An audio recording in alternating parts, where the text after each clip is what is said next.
pagmamahal kay Kristo. Banal na utos niya'y sundin natin, gawa niya'y gawin din natin. Halina at magkaisa sa pagpuri sa Panginoon.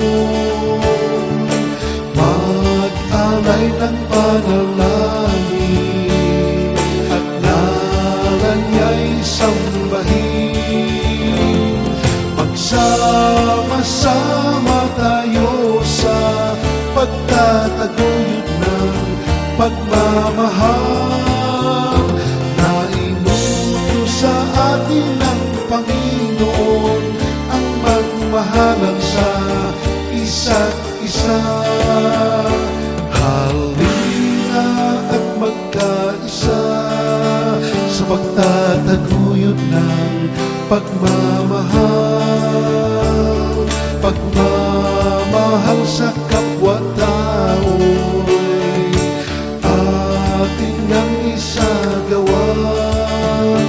Halina at magkaisa, ipakita ang pagkakaisa.